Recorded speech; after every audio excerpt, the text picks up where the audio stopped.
The story begins in silence. An uneasy silence broken only by the crackle of torches, the clatter of armored boots against cobblestones, and the muffled sounds of doors being forced open in the dead of night. It is the 13th day of October, in the year 1307, when across the kingdom of France a vast and sudden purge begins.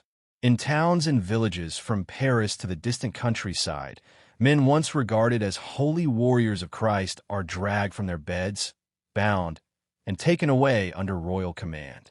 The Knights Templar, once the most feared and respected military order in Christendom, have become prisoners overnight. Behind this orchestrated strike lies the iron will of King Philip IV of France, a monarch deeply in debt to the Templars and equally determined to erase them as a rival power. But while his soldiers strike inland, something else stirs in the western reaches of his realm. In the fortified port of La Rochelle, the Templars had long maintained their Atlantic fleet, a collection of ships sturdy enough to carry pilgrims, treasures, and supplies across oceans. According to whispers that echo through the centuries, on that fateful night when Philip's men came for the Knights, the harbor at La Rochelle did not remain still. Instead, sails unfurled under moonlight, anchors were raised in quiet haste, and a fleet of vessels slipped silently into the endless Atlantic. From that moment, history draws a curtain. The fleet vanishes from official records, its fate never acknowledged by chroniclers loyal to the crown or the church. And yet, legends abound. Some say the ships carried away vast sums of gold and silver, treasure hidden from Philip's greedy grasp. Others whisper of sacred relics, the Holy Grail, the Ark of the Covenant, or secret scrolls carried from the Temple of Solomon centuries earlier when the order first rose to prominence in Jerusalem. Still others imagine the fleet not as fugitives, but as messengers sent across the seas with knowledge and relics too dangerous to fall into the hands of kings. Picture it. A cool autumn wind sweeping across the Atlantic as a dozen or more Templar ships cut through the waves. Their banners, the red cross on a field of white, flap against the night sky. On board, weary knights and trusted sailors speak in hushed tones. They know their brethren inland are being captured, tortured, perhaps burnt. They know the world they have known is collapsing in fire and betrayal. Yet they are not defeated. Their mission, whatever it truly was, sails on into the dark horizon. And in that moment, history is split.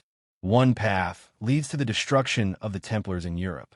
The other, vanishing into the sea, leads into myth, into speculation, and into the tantalizing realm of possibility.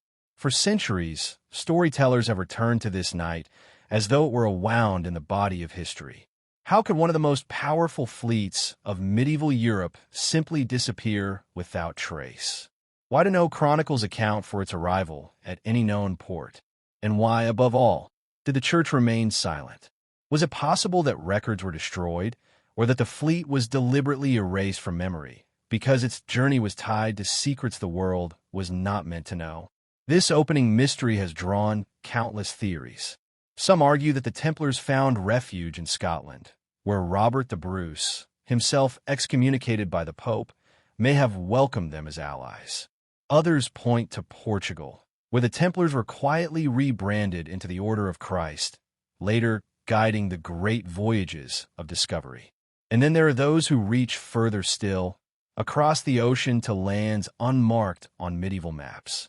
Legends in the New World speak of pale-skinned visitors, strangers who arrived long before Columbus, bearing crosses and advanced knowledge of the seas. Could the Templar fleet have reached America centuries ahead of time?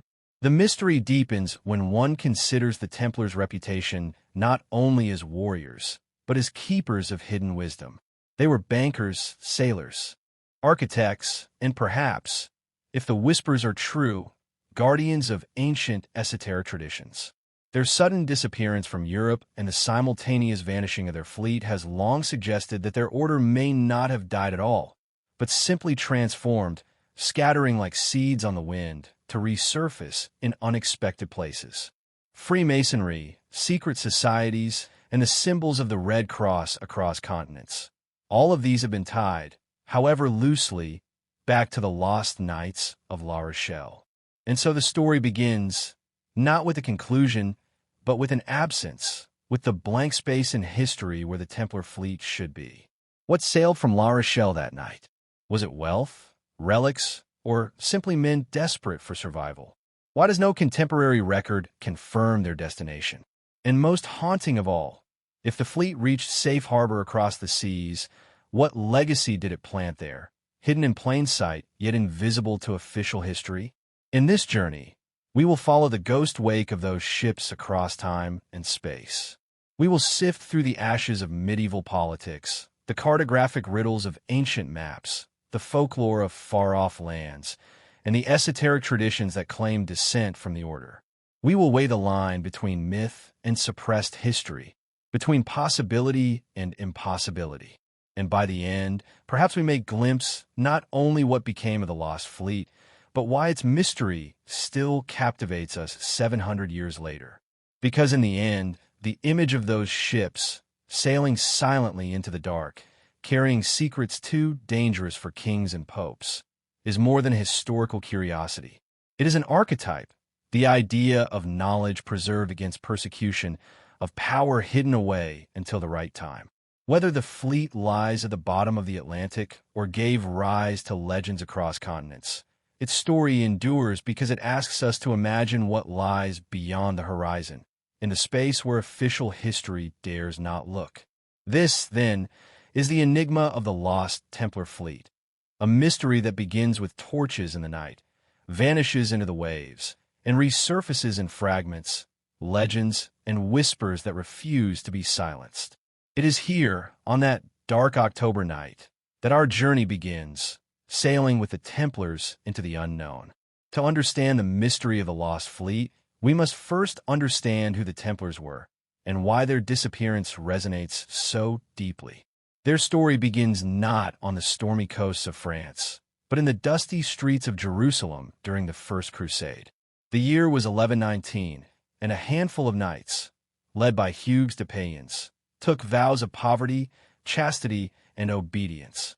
They called themselves the poor fellow soldiers of Christ and of the Temple of Solomon. Their original mission was simple, even humble, to protect Christian pilgrims traveling to the Holy Land. But what started as a small brotherhood of 9 knights would grow, within decades, into one of the most formidable institutions the medieval world had ever seen. They were more than warriors. They were visionaries. In a world where violence, greed, and corruption ruled, they embodied an ideal. Holy soldiers sworn to God, yet unlike any monastic order before them. Their headquarters, given by King Baldwin II of Jerusalem, lay upon the ruins of the Temple of Solomon itself. It was from this sacred site that they drew their name, the Knights of the Temple. But this location was more than symbolic. Many believe the Templars unearthed something within the temple's foundations, something ancient and powerful, perhaps scrolls or relics preserved from biblical times. It was here, legend whispers, that the seeds of their hidden knowledge were first sown. As the decades passed, the order grew rapidly. Their courage in battle became legendary. Clad in white mantles adorned with a blood-red cross, they fought with a discipline and ferocity that struck fear into Muslim and Christian alike. Chroniclers spoke of their iron discipline, their refusal to retreat, and their willingness to fight to the death. On the battlefield, the Templars seemed almost supernatural, moving as one body, one will, as though guided by something greater than themselves. But war was only one side of their power. While they fought in the Holy Land, the Templars also mastered the art of finance in Europe. Pilgrims could deposit wealth with the order in one city and reclaim it in another, protected by Templar letters of credit. They invented systems of banking centuries ahead of their time. Kings and nobles entrusted their fortunes to the Templars, and in return, the order gained something far more valuable than gold: influence. Their network stretched across Christendom, from castles in Scotland to estates in Portugal, from farms in France to outposts in the Middle East. They became an international organization in a world that was still local, parochial, divided. By the mid-12th century, the order was untouchable. endorsed by the Pope, exempt from local laws, and answerable to no one but Rome. They were a state within a state, a power above kings. Their fleet of ships carried goods, soldiers, and perhaps secrets across the Mediterranean and into the Atlantic. Their fortresses, built with advanced architecture, still stand today as silent monuments to their engineering skill. And yet, alongside their public image as holy warriors and bankers, there was always something more elusive, something that hinted at mysteries hidden behind their stone walls. Whispers grew of Templar rituals shrouded in secrecy, of initiations conducted at night, of oaths sworn not only to Christ, but to something deeper, something veiled. Some accused them of heresy, of worshipping strange idols, of bowing before a head said to hold great power. Others claimed they guarded the Holy Grail itself, or fragments of the true cross, or perhaps knowledge older than Christianity, preserved from the Temple of Solomon. Whether true or not, these rumors gave the Templars an aura unlike any other order. They were at once admired, feared, and envied. Imagine Europe in the 13th century, a continent fragmented by rival lords, where wealth was measured in land and armies. Into this world, the Templars emerged as an international brotherhood, wealthy beyond imagination, immune to taxation, and guided by an inner circle that revealed little of its true purpose. To common people, they were both saviors and shadows, protectors of pilgrims, but also keepers of mysteries. They carried themselves with an air of destiny, as though they knew their place in history was secure. But their very success planted the seeds of their destruction. Kings borrowed from them, popes relied on them, and lords envied them. Their independence, their wealth, and their secrecy became a threat to those who craved absolute power. And so the Templars, who had risen from humble beginnings in Jerusalem to become masters of war and finance, would eventually find themselves surrounded by enemies. Yet in their rise, we glimpse why the story of the Lost Fleet matters. These are not simple knights fleeing persecution. They were men who had built networks across seas and continents, men who possessed ships, maps, knowledge, and perhaps treasures hidden away from the eyes of kings. If any order in medieval Europe could have vanished into the horizon, leaving behind only silence and speculation, it was the Templars. Their rise was meteoric, their power immense, and their fall sudden. But before we reach the night of their downfall, we must understand that everything about them was designed to endure. Their castles were built to last centuries. Their banking systems laid the foundations for modern finance. Their rituals, cloaked in secrecy, echoed into later societies that still claimed descent from them. The Templars were never meant to be a passing order. They saw themselves as eternal. And that is why, when their fleet sails from La Rochelle into the darkness of history, the question is not whether they were destroyed, but where they went and what part of them still remains with us. The Templars rose not just as warriors, but as guardians of mysteries, builders of networks, and perhaps as preservers of something ancient and forbidden. Their rise explains their fall, but it also explains the enduring fascination with their disappearance. For in their greatness lies the reason we still search for them, not merely in books of history, but in the whispers of legends, in the symbols carved into stone, and in the haunting image of ships vanishing into the Atlantic night. The higher the Templars rose, the sharper the eyes that watched them. By the dawn of the 14th century, they stood at the pinnacle of influence, but in the shadows, envy and fear gathered. To kings, they were both indispensable and intolerable. Bankers who controlled royal debts, warriors who answered to no throne, landowners whose estates rivaled the wealth of entire kingdoms. The Templars had become untouchable, or so it seemed. Among those who could no longer tolerate their power was King Philip IV of France. Known to history as Philip the Fair, he was a monarch with noble features and a ruthless heart. His wars had drained the royal treasury, and his reckless spending left him deeply indebted. His creditors were none other than the Knights Templar, whose immense reserves of silver and gold made them both bankers and jailers of the king. To Philip, it was intolerable. He owed them more than he could ever repay. But how do you free yourself from such a debt? For a king as cunning as Philip, the answer was simple: destroy the creditor. He found his chance in whispers of heresy. Over decades, strange rumors had circulated about the Templars' secretive rituals. Tales told of novices being forced to spit on the cross, of kisses in forbidden places, of worshipping a mysterious severed head said to grant power and wisdom. Most of these accusations were slander, born from envy or misunderstanding of symbolic rites. Yet to a desperate king, they were more than enough. Philip leaned on Pope Clement V, a pontiff weak and malleable, more prisoner than master of the French crown.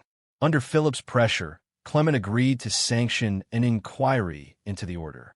What followed was one of the most infamous betrayals in history. On the night of Friday, October 13th, 1307, royal soldiers fanned out across France with sealed orders that had been prepared in utmost secrecy. They were to be opened only hours before the strike. In that instant, the Templars' fate was sealed. At dawn, doors crashed open in Paris. The temple compound itself, seat of their immense treasuries, was surrounded. Knights were seized in their beds, dragged from chapels, bound in chains. Across the countryside, hundreds of arrests unfolded with terrifying precision. What had been one of the most respected orders in Christendom became, overnight, a brotherhood of prisoners. The date itself, Friday the 13th, would echo down through folklore as a day of misfortune. In the weeks that followed, Philip staged a spectacle of accusations and trials. The Templars, tortured in dungeons, confessed to anything their captors demanded. Some admitted to heresy, to blasphemy, to secret idols. Yet under the surface of forced confessions lay a quieter truth. The Templars had not been destroyed in a single blow.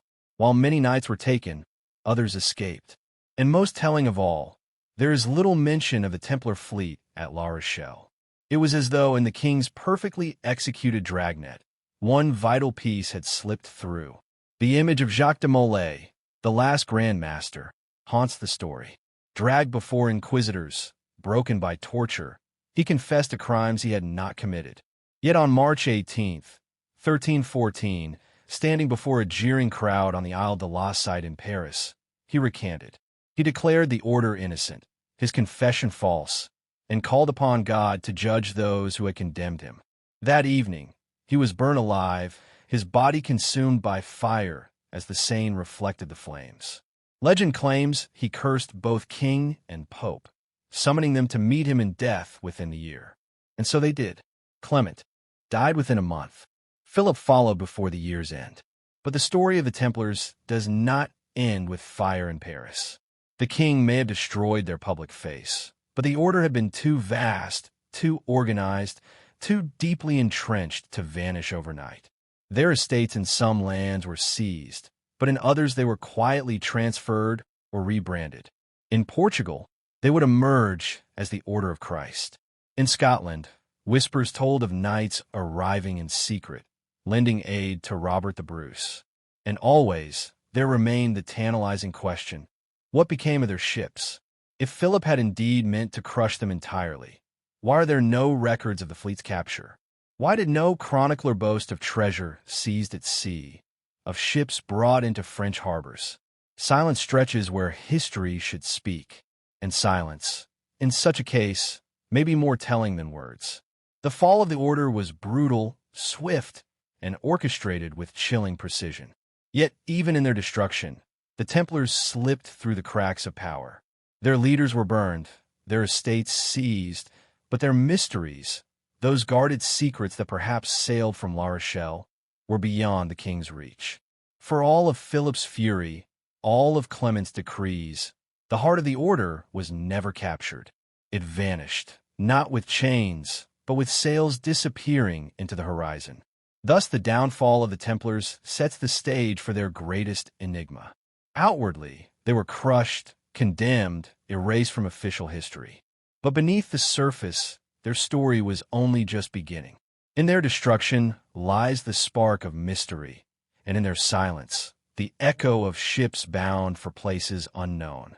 If the Templars' downfall was written in the dungeons of Paris and the flames of the Isle de la Cite, their enduring mystery was written upon the waves at La Rochelle.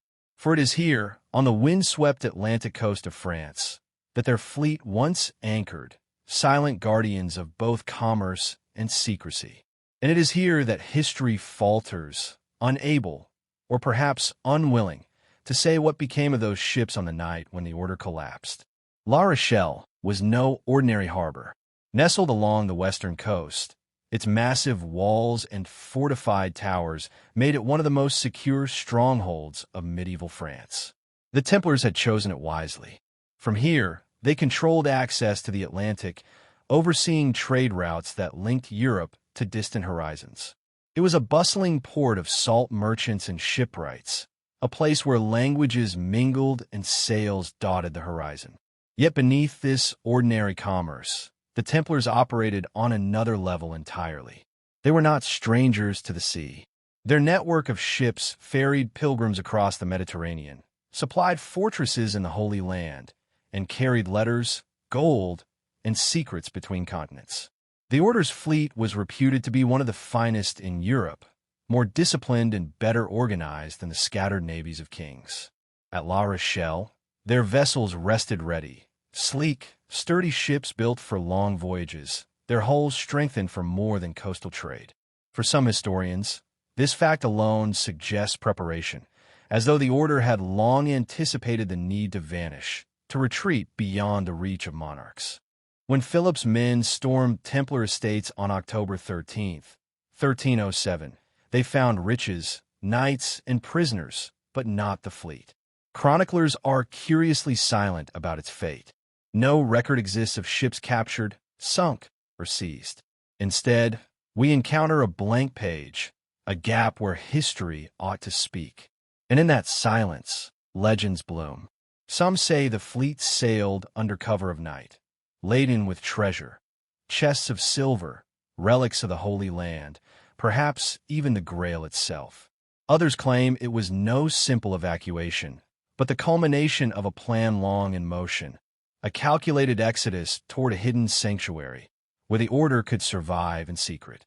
The harbor at La Rochelle becomes, in these tales, a stage upon which the greatest escape in medieval history was performed. Imagine the scene. Torches burn along the harbor walls, flickering against stone towers that have seen centuries of tides. Within, Templar knights move with urgency but not panic. They have prepared for this moment. Supplies are loaded swiftly, barrels of grain, casks of water, crates of objects shrouded in secrecy. Horses stamp on the quay as hooves echo against cobblestones. Orders are spoken in hushed tones. Perhaps a final prayer is uttered beneath the sound of waves slapping against wood. And then, with the tide, sails rise. Great crosses, red against white, unfurl against the night sky. One by one, the ships drift into the open sea, swallowed by the Atlantic's endless dark. By morning, Philip's men arrive at La Rochelle, only to find empty berths and silent waters. What they expected to seize has vanished. Perhaps they never even knew the fleet had departed. Perhaps they did, but chose silence rather than admit the king had been outmaneuvered. Either way, history's pen falls silent at this moment, and the trail of the fleet dissolves into mystery. Archaeologists and historians have long debated the truth of this tale. Some argue the fleet was small, perhaps only a handful of ships, and may not have even existed by 1307. Others, however, point to records of Templar maritime activity that persisted right up to the arrests. La Rochelle had long been their naval base, a place too strategically valuable to abandon. It seems unlikely that their ships were idle. And if they were at sea, where did they go? Theories abound. Some suggest the fleet made for England, where Edward II was slow to act against the Templars and may have offered them quiet refuge. Others argue the ships sailed north, toward Scotland, where Robert the Bruce, excommunicated and in need of allies, might have welcomed them with open arms. Still others believe the vessels turned south, hugging the Iberian coast until they reached Portugal, where the Order would later be reborn under another name. And then there are the most tantalizing speculations of all, that the fleet struck west, beyond the horizon, into lands uncharted by medieval maps. La Rochelle itself holds echoes of this enigma. Legends tell of tunnels beneath the city, hidden passages leading to secret keys where ships could be loaded unseen. Stories persist of strange markings on stone, symbols of the Red Cross etched into walls where no one can explain their origin. The city wears its mystery like a cloak, half revealing, half concealing the truth. To walk its harbor today is to feel the weight of absence, as though the sea itself still remembers the night when sails slipped silently into the dark. It is tempting to dismiss all this as romantic invention, the embroidery of later centuries upon the bare bones of history. Yet even skeptics must admit something unusual happened here. For an order so vast, so organized, it is unthinkable that they would not have prepared for the possibility of persecution. They had seen kingdoms fall, crusades collapse, fortresses lost. The Templars were not naive. Their network was designed to survive. And La Rochelle, with its fleet poised for escape, was the perfect gateway to survival. What becomes clear is that the fleet's disappearance is not an isolated incident, but part of a larger tapestry. The arrests may have shattered the order in France, but they did not destroy its essence. Too many threads remain. The re-emergence of Templars in Portugal, the legends of knights in Scotland, the sudden bursts of maritime knowledge that would fuel Europe's age of discovery. Could all of these be traced back, in some hidden way, to the ships that left La Rochelle on that fateful night? The harbor, then, is more than a geographical point. It is the threshold between history and mystery, between what is recorded and what is whispered. At La Rochelle, the Templars crossed that threshold, vanishing from the chronicles of kings and entering the realm of legend. And it is here, more than anywhere else, that the ghost of the order lingers, ships forever leaving under moonlight, sails billowing into silence, carrying secrets that would never again be spoken aloud. What strikes us most about the story of the Lost Templar Fleet is not what is said about it, but what is not said. For the medieval world was a place of scribes and chroniclers, a world where kings boasted of victories, where clerks meticulously recorded taxes, shipments, and the movements of armies. And yet, when it comes to the Templar fleet that vanished from La Rochelle, we find silence, an eerie, deliberate silence that stretches like a void across the historical record. There are no reports of ships being seized by Philip's navy, no triumphant inventory of treasure captured at sea, no clerical records of vessels impounded and redistributed. Considering the king's desperate hunger for wealth, this absence is staggering. A fleet of ships, laden with cargo, men, and possibly treasure, would have been a prize too great to ignore. Yet not a single parchment, not a single marginal note, has survived to tell us what became of them. Historians have tried to explain this silence in several ways. Some argue that the fleet was never large to begin with, that by 1307 the Templars' naval power had waned, and the fleet of La Rochelle was little more than a handful of merchant ships. Perhaps, they suggest, these vessels were quietly absorbed into other ports, forgotten amid the chaos of the order's arrest. Others contend that the records once existed but were deliberately destroyed, erased by a king and a pope who wanted not merely to suppress the order but to obliterate its memory, to burn its very presence from the archives of history. And yet, erasure leaves traces. When something so significant goes missing, its absence becomes louder than words. The silence surrounding La Rochelle has long been interpreted not as evidence of nothing, but as evidence of something too important to reveal. For if the fleet had carried away not only wealth but relics, knowledge, or documents dangerous to the powers of the day, then silence was the only option. Better to let the world forget than to risk the truth emerging. Consider how other fleets were recorded. When the Genoese lost ships, chronicles detailed their sinking. When the Venetians outfitted galleys, contracts and manifests filled archives. Even the movements of pirate vessels were sometimes noted by coastal officials. But the Templars? Nothing. A fleet that by all accounts should have been one of the most organized in Europe vanishes without a ripple in the written sea. It is as though, overnight, they became ghosts. This void has fueled centuries of speculation. If they were not destroyed, then where did they go? The most conservative answer is that they sailed to nearby ports in friendly or neutral territories, England, Portugal, or Aragon, where authorities hesitated to act as swiftly as Philip.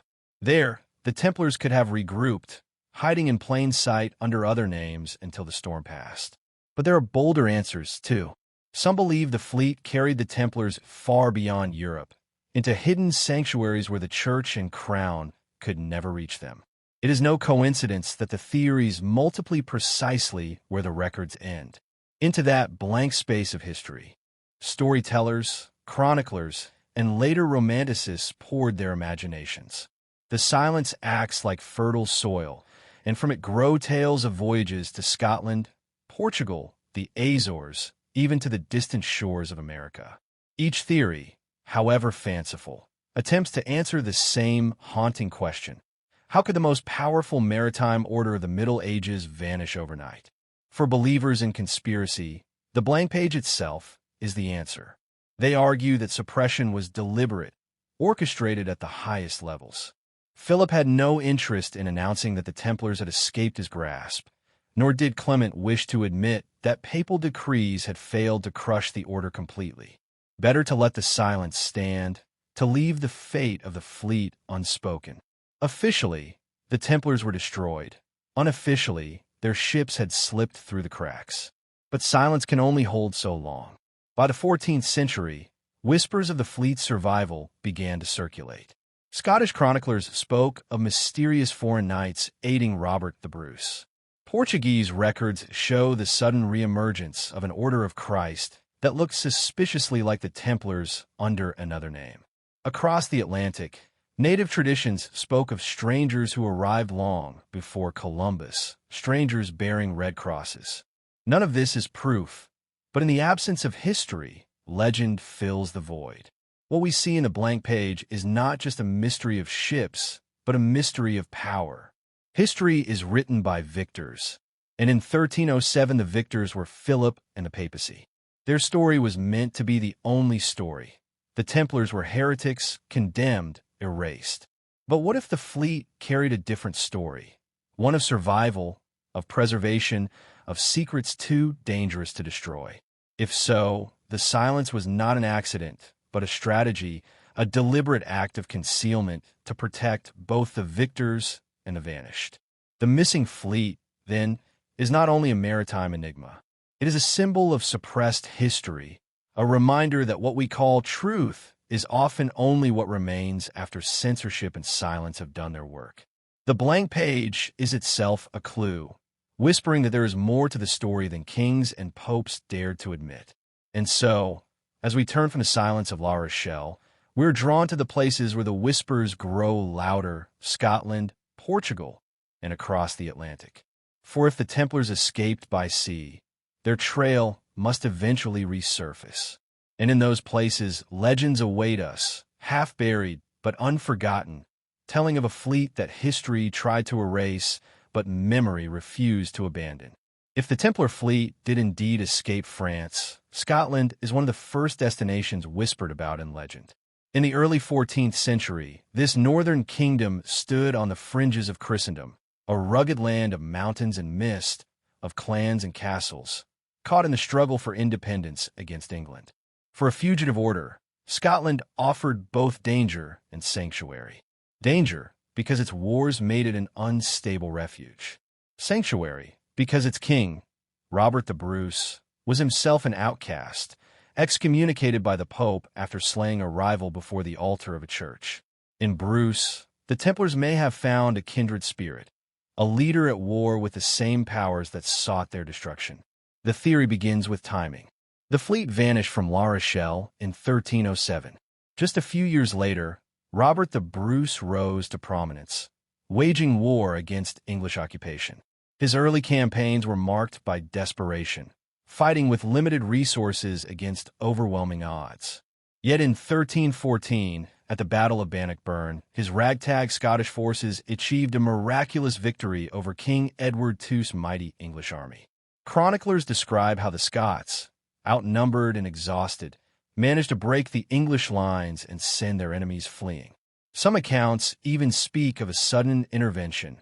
Fresh, heavily armed warriors who seemed to appear out of nowhere, striking fear into the English and rallying the Scots to victory. Who were these? Mysterious fighters? Conventional historians argue they were simply reinforcements or camp followers emboldened by the tide of battle.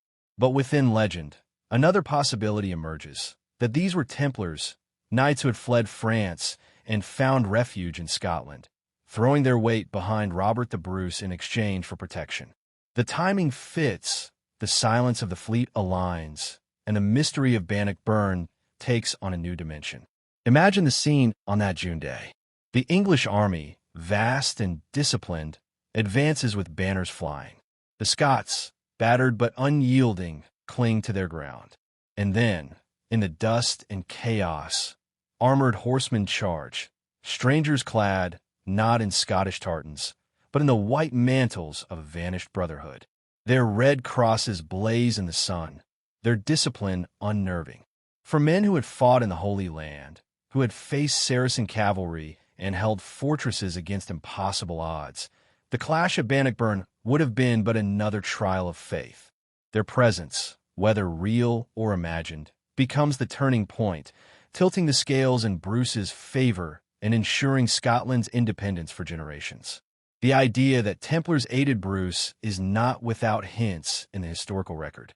After the dissolution of the order, Scotland, unlike most of Europe, never carried out widespread persecution. Bruce, excommunicated and in defiance of Rome, had no reason to enforce papal decrees against the knights. Some local records speak of lands transferred quietly into new hands, as though the order had been sheltered, not destroyed. In this sanctuary, the Templars could have survived, hidden in plain sight under the protection of a grateful king. It is in this context that Freemasonry enters the picture. Scotland has long been regarded as one of the cradles of Masonic tradition, its lodges tracing their heritage back to the Middle Ages. Some scholars argue that the transition from Templar to Mason occurred precisely here, in the Scottish sanctuary. The Templars, stripped of their official order, cloaked themselves in the guise of stonemasons and guilds, preserving their symbols, rituals, and secrets in new forms. The Red Cross became a compass and square, the Grail legends transmuted into allegories of architecture. What began as survival may have become transformation, allowing the Templar legacy to endure through centuries of secrecy. Skeptics, of course, dismissed the Bannockburn theory as romantic invention. They argue that the Templars had no reason to flee to Scotland, that no concrete evidence exists of their presence, and that the mysterious warriors of legend were likely exaggerations or later fabrications. Yet even skepticism cannot erase the allure. The coincidence of timing, the silence of the fleet, and the sudden turn of fortune for Robert the Bruce together create a story too tantalizing to ignore. And in the gaps of history, possibility thrives. Scotland itself seems to guard the memory. Folklore speaks of hidden chapels and gravestones marked with the Templar cross. Rochelle Chapel, built in the 15th century, is often cited as a monument laden with Templar symbolism, a stone testament to secrets carried from France to Scotland and preserved through generations. Though built long after Bannockburn, Rochelle embodies the idea of continuity, that the knights who fled became the custodians of something greater, embedding their knowledge in architecture and legend. To stand upon the field of Bannockburn today is to feel the weight of that possibility. The wind moves across the grass, the same wind that carried the clash of steel and the cries of men centuries ago. Somewhere in that chaos did the Templars ride, their red crosses flashing one last time in open battle? Did their fleet, vanished from La Rochelle, find its way to these shores, carrying not only men but relics and mysteries into the heart of Scotland? The answers remain hidden, but the questions endure, and perhaps that is the greater power. The theory of Scotland offers something more than explanation. It offers a vision that the Templars were not extinguished by fire and decree, but reborn in the struggle for freedom, aligning themselves with another outlaw king against the forces of oppression.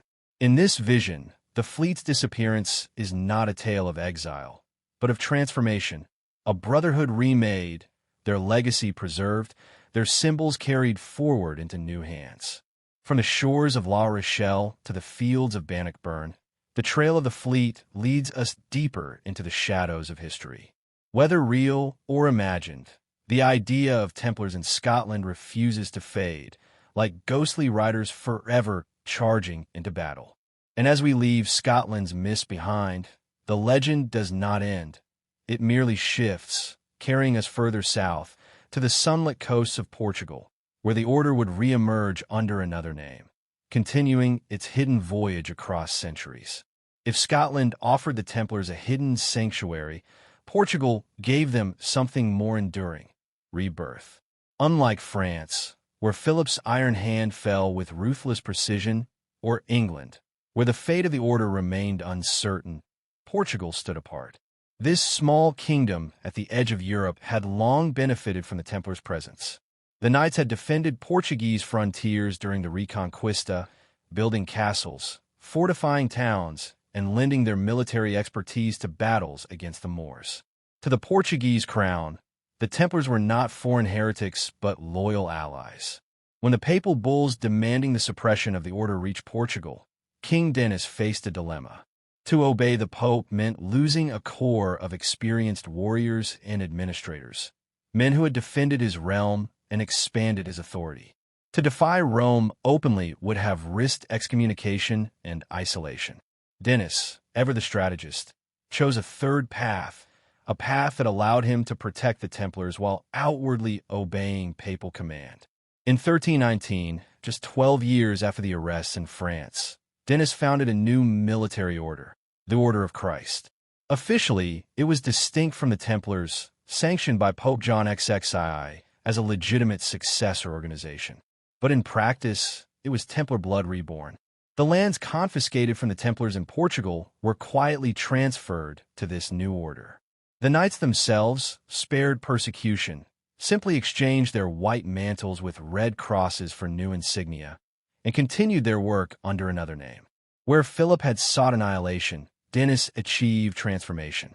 The importance of this move cannot be overstated.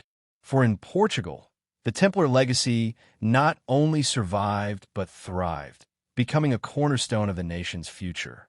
The Order of Christ inherited not only lands and castles, but also the maritime expertise the Templars had cultivated. La Rochelle may have been their northern stronghold, but Portugal gave them southern harbors and access to the wide Atlantic. From these shores, the reborn Knights would one day help launch voyages that reshaped the world. Consider the 15th century the dawn of the Age of Discovery.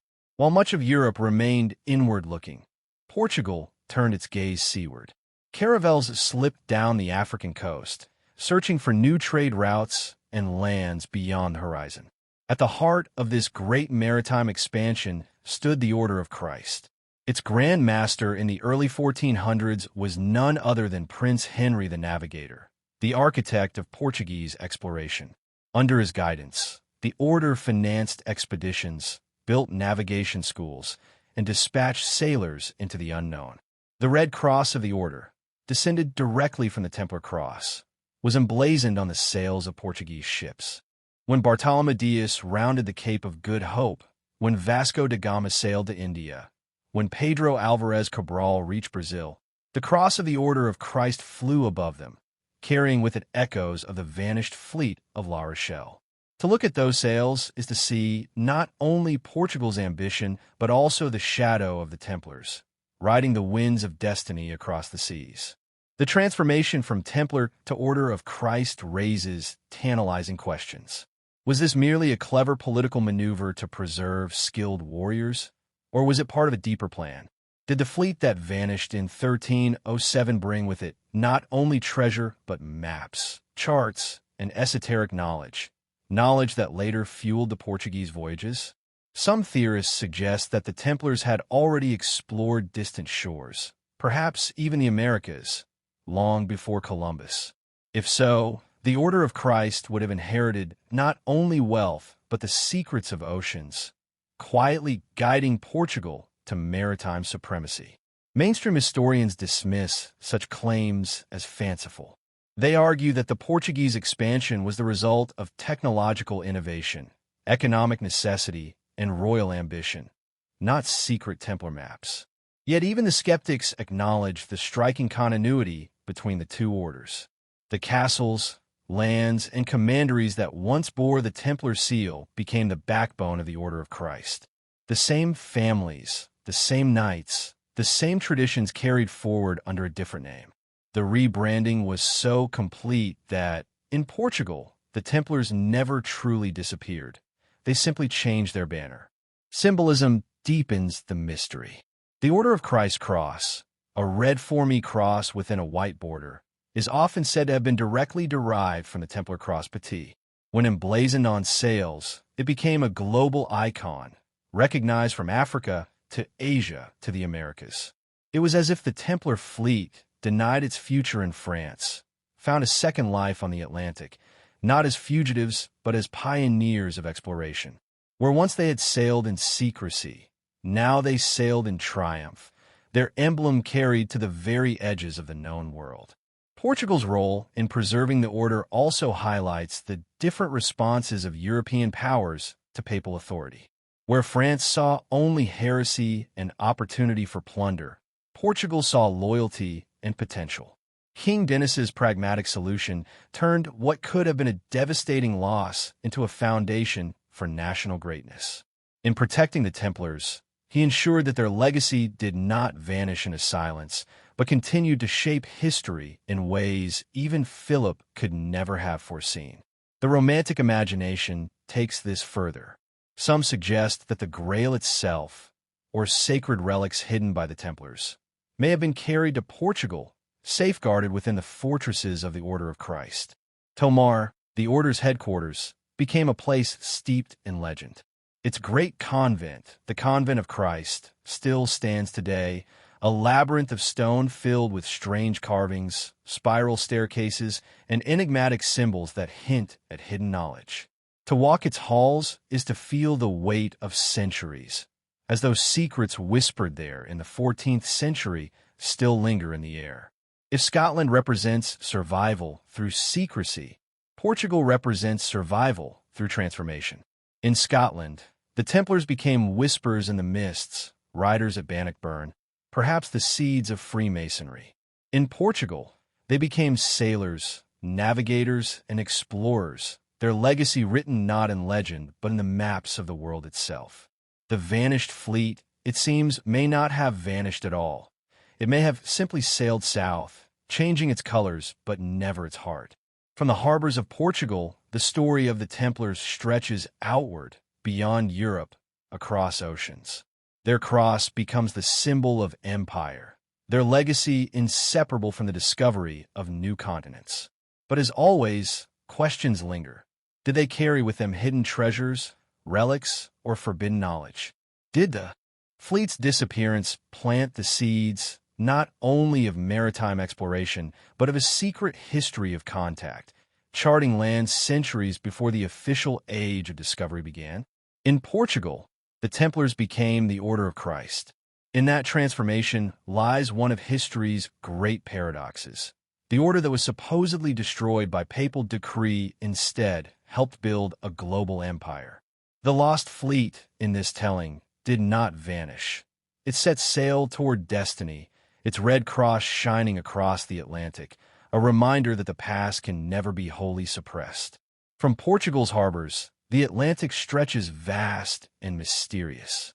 In the 14th century, it was known as the Mare Tenebrosum, the Sea of Darkness. Sailors spoke of monstrous waves, islands that appeared and vanished like phantoms, and horizons where the ocean boiled into nothingness. To venture far west was to risk never returning. And yet, whispers tell us the Templars may have dared that journey centuries before Columbus.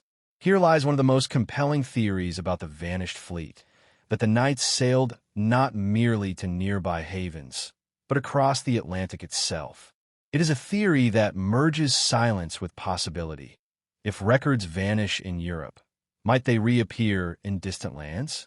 Legends abound of early voyages westward. Long before Columbus, Norsemen reached Greenland and Vinland.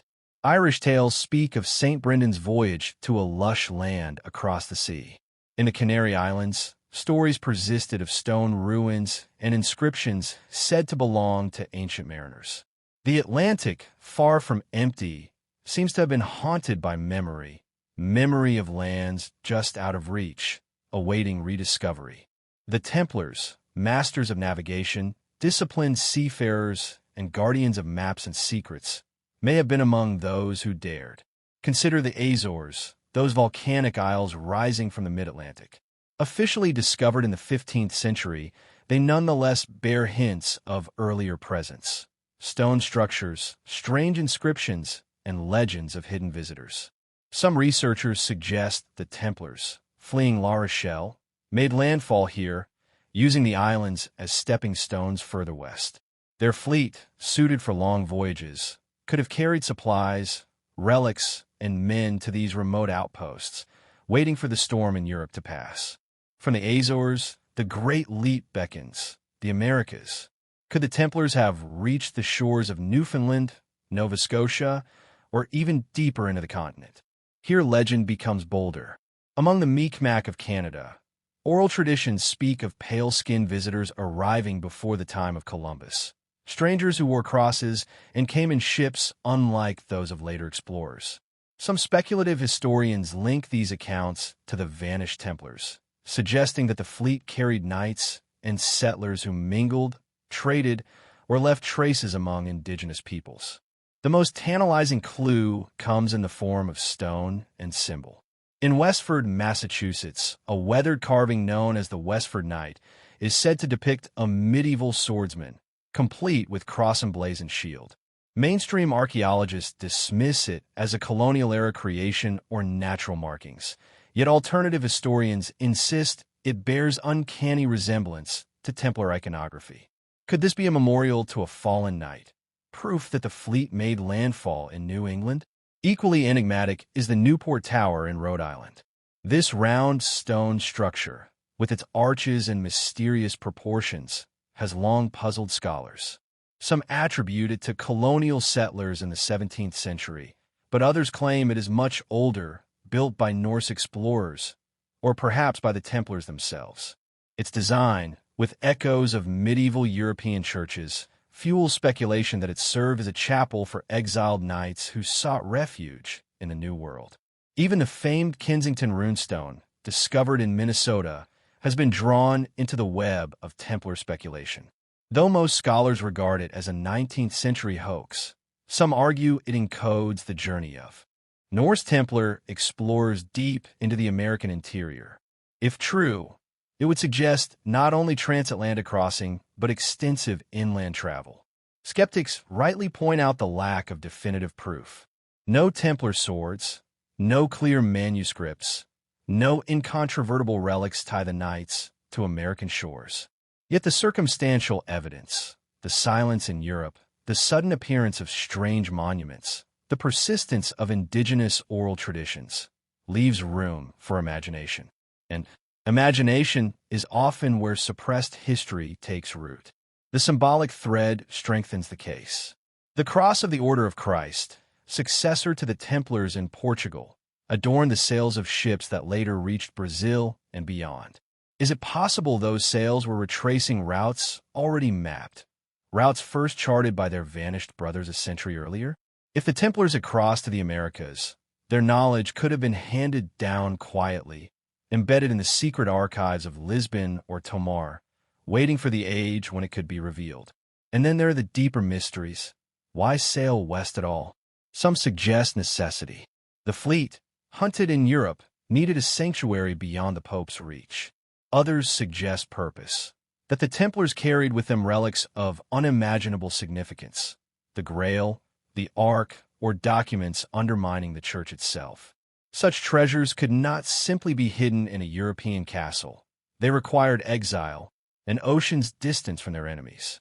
In the vastness of the Americas, they could be concealed, safeguarded for a future time.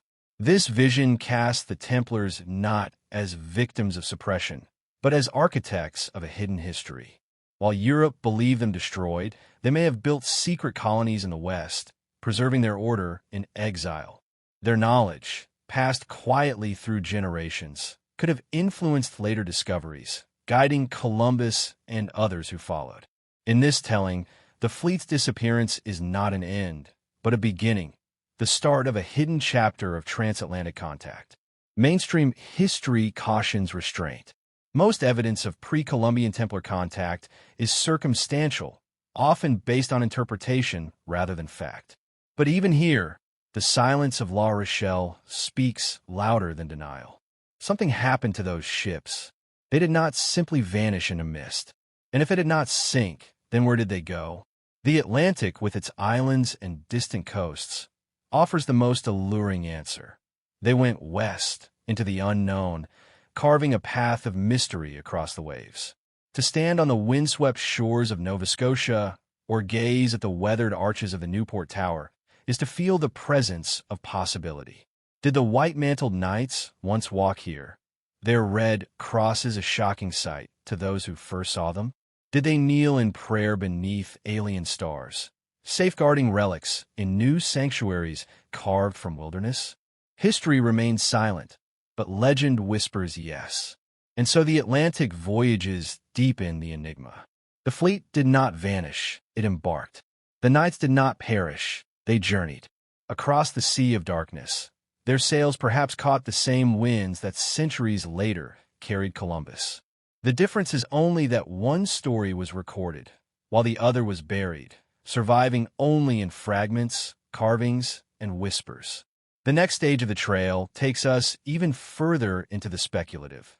The possibility that what the Templars carried with them was not merely gold or maps, but relics of sacred power. For if they crossed the Atlantic, what treasures did they bring? And could those treasures still lie hidden, buried beneath forests and mountains, waiting for rediscovery? If the Templar fleet vanished into the Atlantic, the question remains, what exactly did they take with them? Was it merely gold and silver, or something far more significant? Objects so sacred, so dangerous, that the crown and the papacy dared not admit their existence. For centuries, whispers have tied the Knights Templar to the greatest relics of Christendom, the Holy Grail, the Ark of the Covenant, and secret documents capable of rewriting the history of Christianity itself. Each of these relics represents more than material wealth. They represent power, the power to inspire faith, to legitimize rule, or to unravel the very foundations of the Church. If the Templars truly possessed such treasures, their disappearance from La Rochelle becomes not simply a mystery of ships, but a deliberate act of concealment, a safeguarding of relics against the hands of tyrants. The Grail legend, the Holy Grail, the chalice of Christ from the Last Supper, said to have caught his blood at the crucifixion, is perhaps the most famous relic tied to the Templars. Medieval romances, such as Wolfram von Eschenbach's Percival, describe knights sworn to protect a mystical vessel of divine power.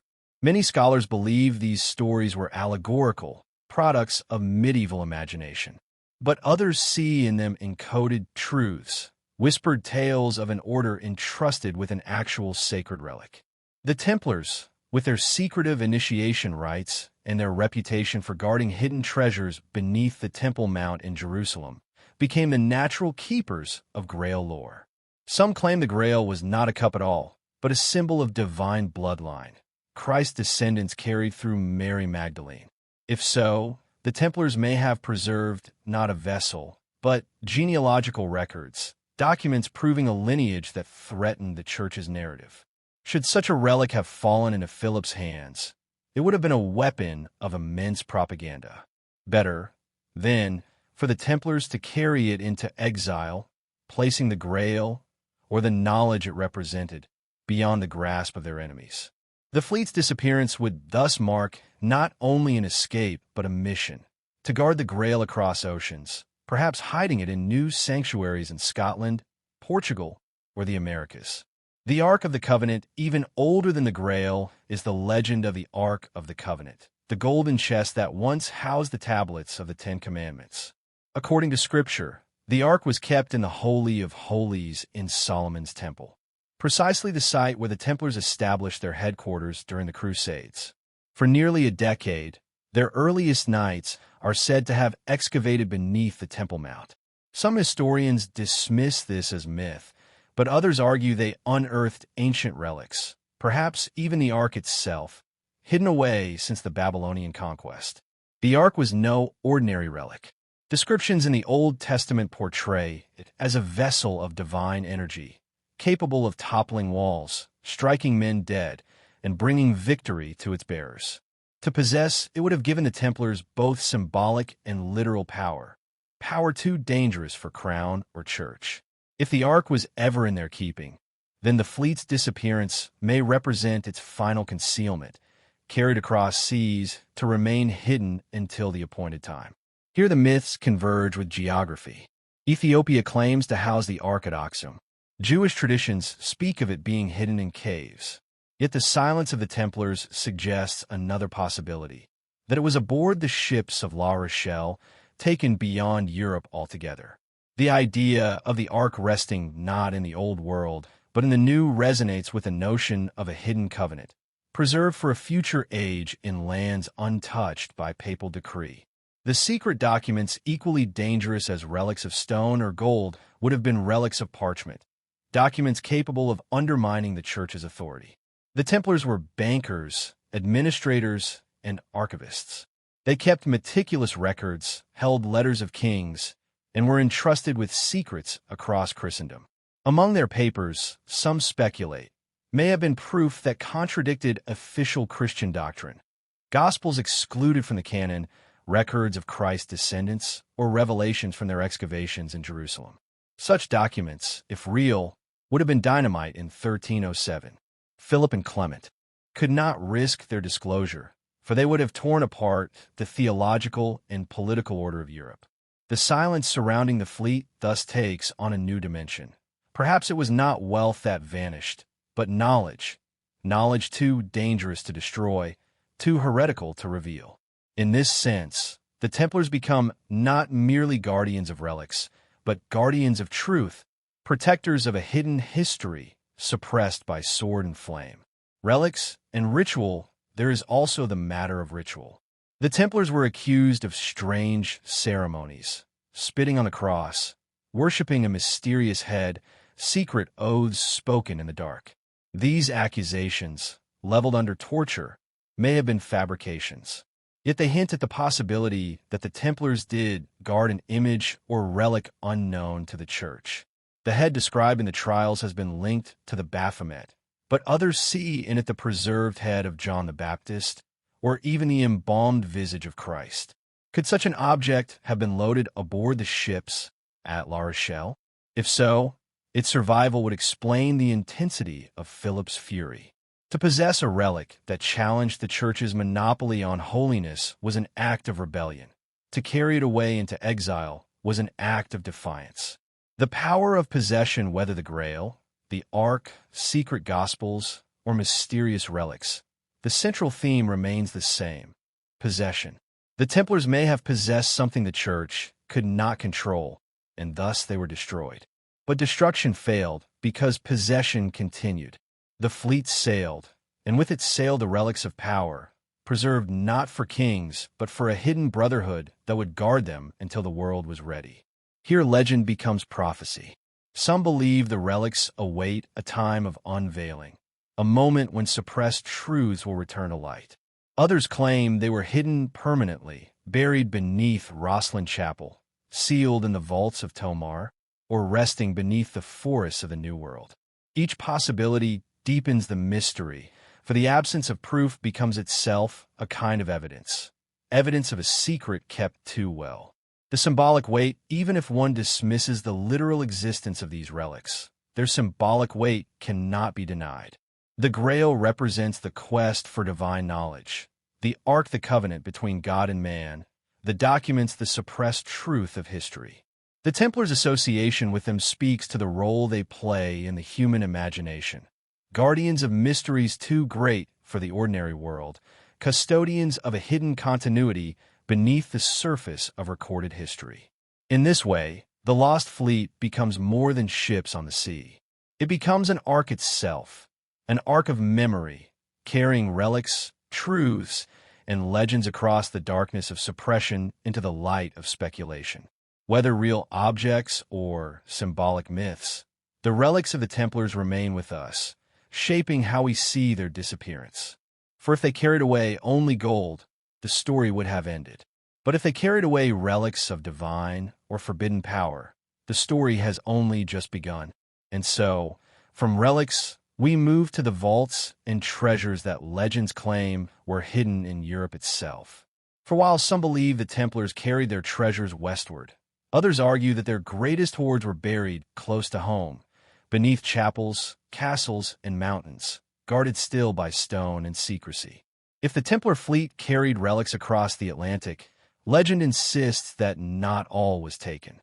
Some treasures, it is said, were hidden closer to home, buried in vaults, sealed in chapels, or concealed beneath mountains where only the initiated could find them.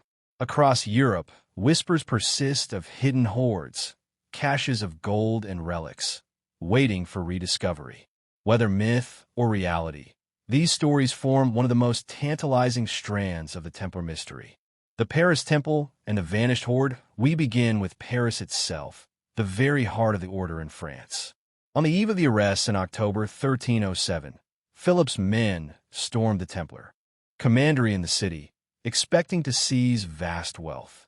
The temple in Paris was known as one of the most secure treasuries in Christendom, where nobles and even kings stored money.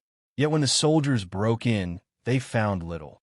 No great chests of gold, no piles of silver, nothing that matched the Templars' reputation as the bankers of Europe. The absence of treasure was as shocking as the absence of the fleet. Had the knights been warned?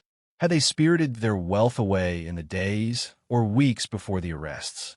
Chroniclers noted the king's disappointment, for his gamble had failed. The empty vaults of Paris became a symbol of the Templars' cunning. Somewhere, the treasure had been moved. But to where? The one legend, places the treasure in the south of France, in the shadow of the Pyrenees. Montségur, the last stronghold of the Cathars, had fallen in 1244 after a long siege. Before its fall, Cathar defenders supposedly smuggled out a mysterious treasure, perhaps entrusted to the Templars for safekeeping. By the time of the Templars' own downfall, the story of Montségur had merged with theirs. Some believe that Templar gold and relics were hidden in mountain caves nearby, passed from one persecuted brotherhood to another. The Pyrenees, with their labyrinth of caverns, seem tailor-made for such myths. Local folklore still speaks of hidden vaults, of lights flickering in caves at night, of treasures guarded by spirits. Whether Cathar or Templar, the tale of Montségur suggests that southern France remains a landscape heavy with secrets. Rochelle Chapel and Scottish treasures further north. In Scotland, Rochelle Chapel has become synonymous with hidden Templar treasure. Built in the 15th century by the Sinclair family, the chapel is adorned with intricate carvings, angels, vines, biblical scenes, and enigmatic symbols. Some researchers believe Rochelle was designed as a cryptic vault, preserving not only the legacy of the Templars, but perhaps the relics they carried from France. Stories abound of sealed chambers beneath its floor, of hidden tunnels linking it to nearby castles, of treasures buried in stone sarcophagi. In the popular imagination, Rochelle holds everything from the Grail to the Ark of the Covenant. While no definitive excavation has revealed such wonders, ground-penetrating radar has detected anomalies beneath the chapel, voids that may conceal hidden chambers. The mystery endures, drawing pilgrims of curiosity to its shadowed aisles. The Portuguese caches in Portugal, the headquarters of the Order of Christ at Tomar, is another focal point for treasure legends. The Convent of Christ, built upon Templar foundations, is a sprawling complex of towers, cloisters, and round churches. Within its walls, strange symbols abound: crosses, stars, and carvings hinting at hidden meanings. Rumors persist of underground vaults where the Templars stored relics and gold before their transformation into the Order of Christ. Some claim the treasure was later used to finance Portugal's voyages of discovery. Others believe much remains hidden, sealed in secret chambers that have never been opened. Tomar, like Rochelle, has become a nexus of speculation, where stone itself seems to whisper of secrets withheld. Oak Island. The European connection. No discussion of Templar treasure would be complete without mentioning Oak Island, off the coast of Nova Scotia. The infamous Money Pit, with its layers of stone, wood, and mysterious artifacts, has captivated treasure hunters for centuries. While Oak Island lies across the Atlantic, many theories trace its origins to Europe, suggesting that Templar survivors carried treasure from France and buried it there. The connection deepens when we consider the possibility that some of the treasure hidden in Europe was later transported westward. Oak Island, with its booby-trapped shafts and enigmatic symbols, seems almost engineered with Templar precision. If this theory is true, then the vaults of Europe may have been staging grounds, temporary hiding places before the final journey across the sea. The vaults of Switzerland and Germany. Other legends speak of treasures hidden in Central Europe. Switzerland, with its mountains and isolated valleys, is sometimes said to have sheltered Templar wealth. The theory even suggests a link between Templar banking and the later rise of Swiss financial secrecy. In Germany, castles such as Hohenbaden and Kyffhäuser are tied to stories of hidden hoards, guarded by knights who never died but merely sleep, awaiting the day when the treasure will be needed again. These tales echo the broader European motif of king in the mountain myths: Charlemagne, Frederick Barbarossa, or Arthur, sleeping until their return. In the Templar version, it is not a king, but a treasure that sleeps, guarded in eternal secrecy. Treasure or symbol? Skeptics argue that much of this is allegory. The treasure of the Templars, they say, was not gold or relics, but knowledge, architectural, navigational, esoteric. When legends speak of hidden vaults, they may be speaking metaphorically of wisdom preserved in secrecy, knowledge encoded in stone, or ritual rather than in gold. Rochelle's carvings, for example, may encode botanical and musical knowledge. Tomar's architecture may embody astronomical alignments. In this reading, the Templar's treasure is not something to dig for, but something to decode. Yet the allure of gold persists, for humanity is ever drawn to tangible riches, even when the true treasure may be intangible. The psychology of hidden treasure. Why do treasure legends cling so tightly to the Templars? Perhaps because their sudden downfall left a narrative void. An order that had once commanded vast resources could not simply vanish without leaving something behind. The mind fills the silence with gold, jewels, and relics, objects that stand as physical proof of continuity. Hidden treasure becomes a metaphor for suppressed history itself, the truth buried beneath layers of time, waiting to be unearthed. A network of vaults taken together. The legend suggests not a single hoard, but network. Paris, Montségur, Rochelle, Tomar, Oak Island, all linked by whispers of hidden caches. If true, this would reflect the Templars' organizational genius. Anticipating betrayal, they may have dispersed their wealth into multiple secret vaults, ensuring survival even if one cache was seized.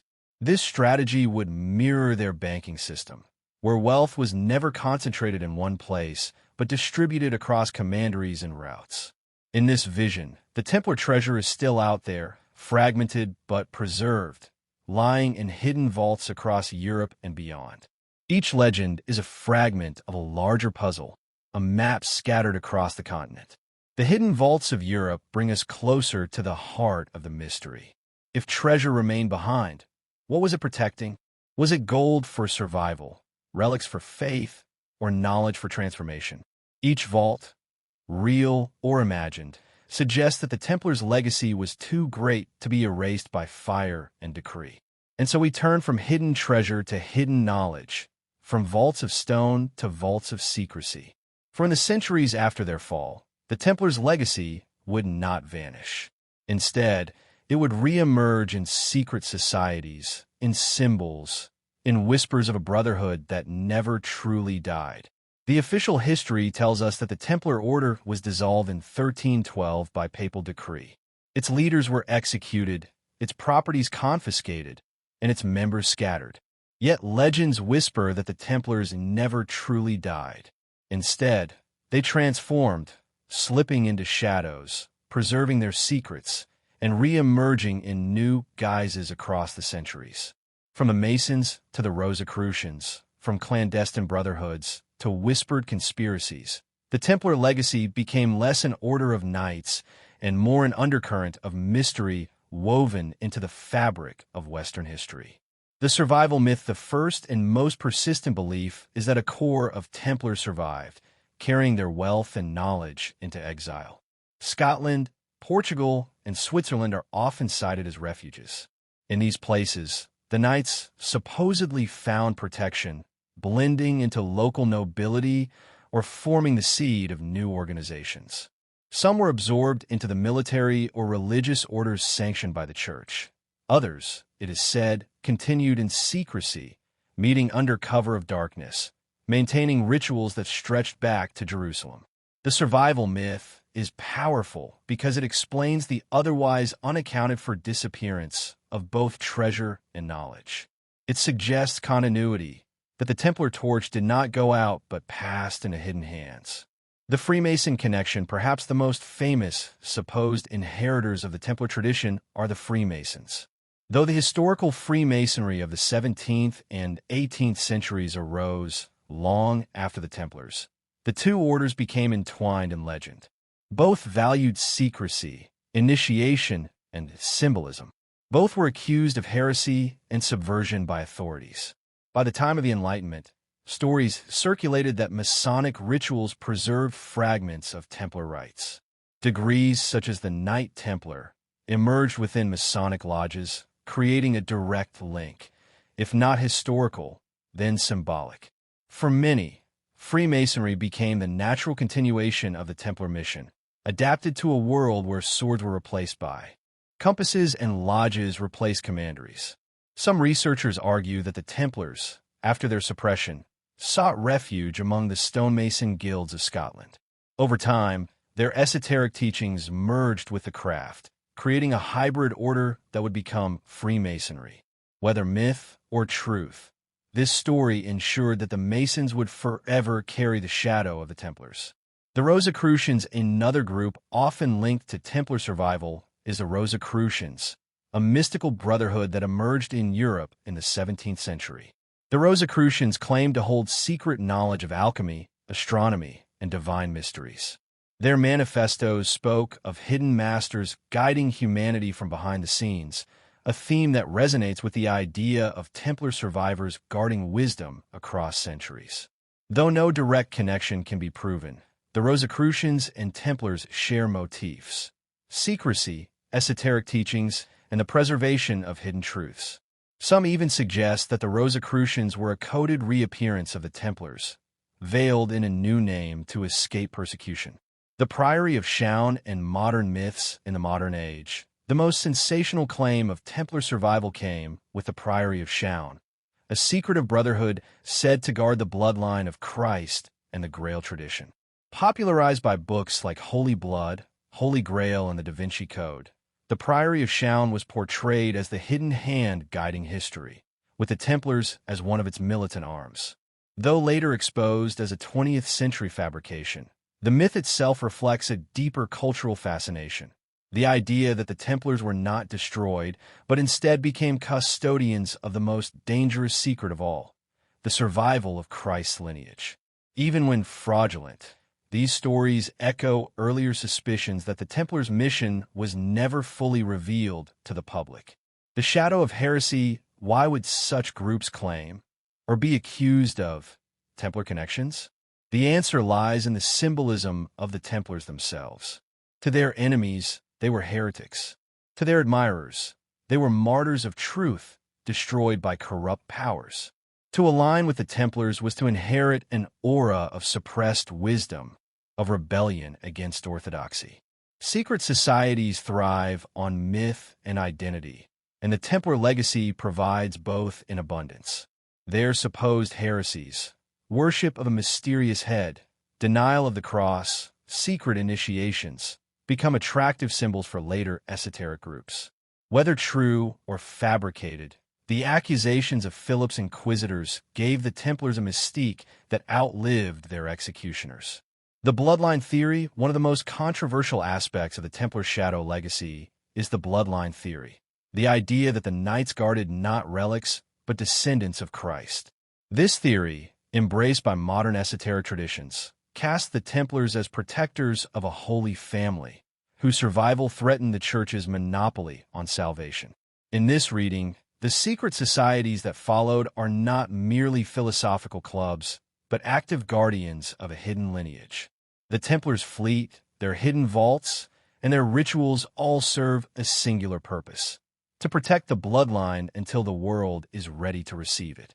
Influence on revolution and politics. If the Templars did survive in hidden form, their influence may have extended far beyond mysticism.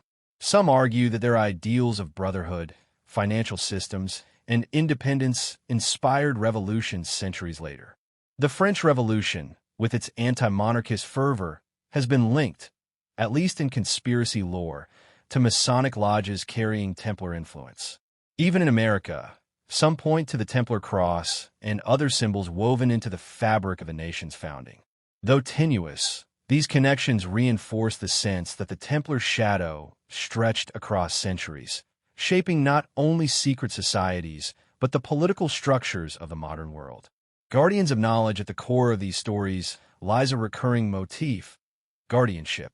Whether guarding relics, documents, or bloodlines, the Templars and their successors are seen as protectors of something hidden.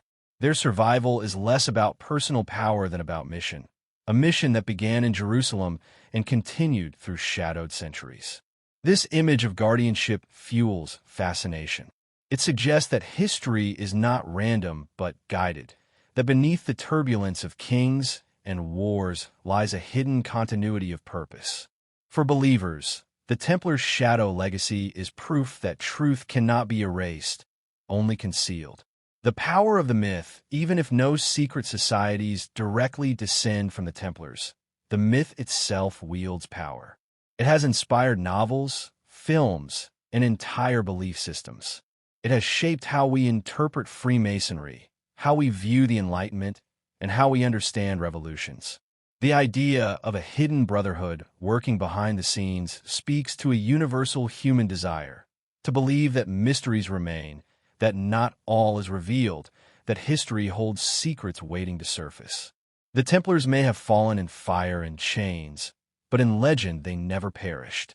Their shadow lives on in the secret societies of Europe, in the symbols etched into stone, in the whispered oaths of lodges and brotherhoods. Whether historical truth or imaginative myth, their survival reshaped the cultural landscape, ensuring that the Knights of the Temple would never be forgotten. And so, from shadow brotherhoods, we move toward an even broader question. What if the Templars' legacy was not confined to Europe at all? What if their hidden mission reached across the seas, laying foundations in the New World centuries before Columbus? The year 1492 is remembered as the dawn of the Age of Discovery, when Christopher Columbus sailed west and stumbled upon a new world. But what if the oceans had been crossed centuries earlier?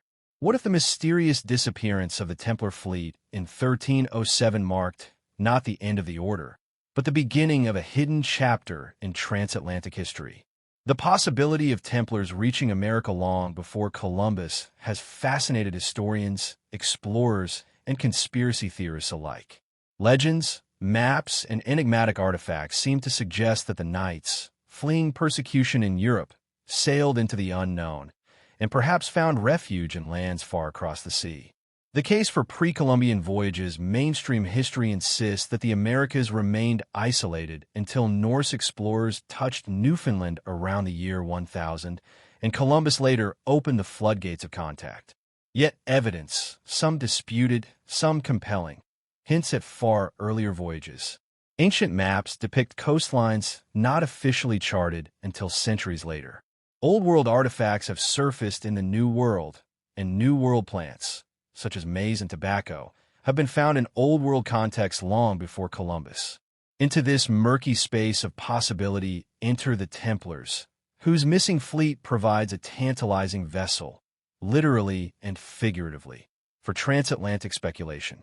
If anyone had the resources, the knowledge, and the desperate motivation to cross the ocean, it was the knights who vanished from La Rochelle. The Newport Tower, one of the most famous alleged Templar traces in America, stands in Newport, Rhode Island.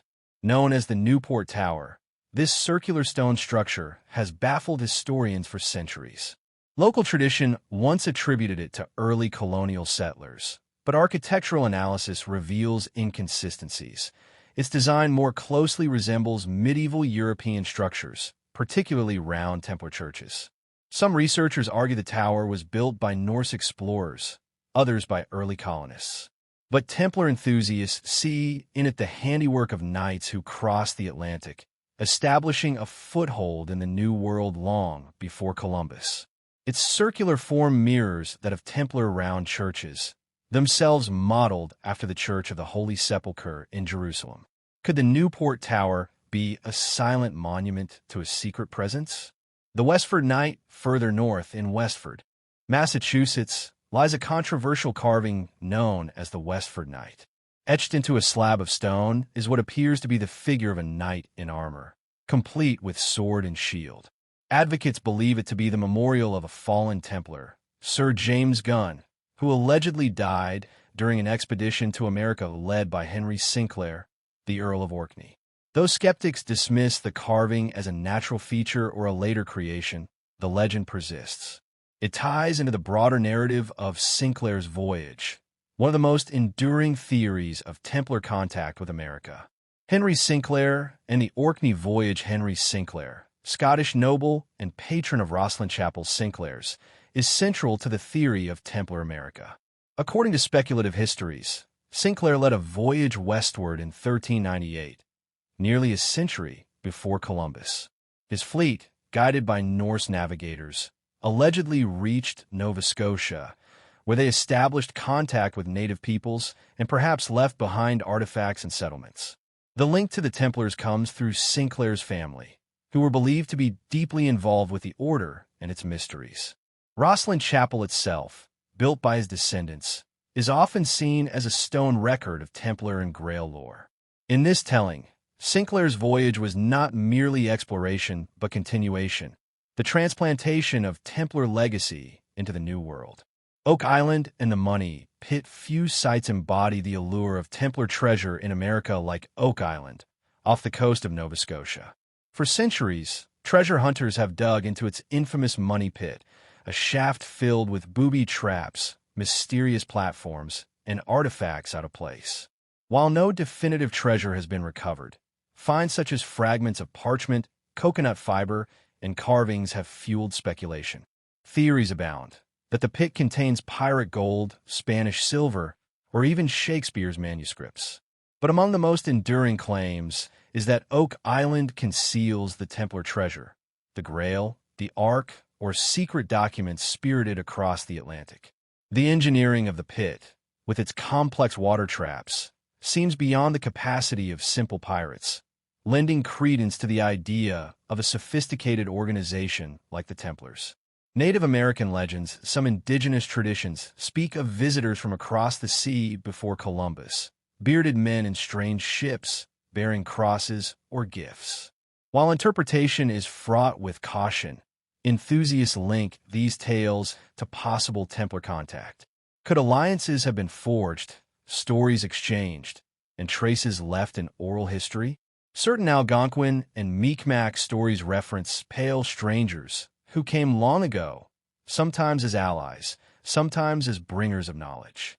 Whether these stories point to Norsemen, Templars, or others, they add a human dimension to the possibility of pre-Columbian contact.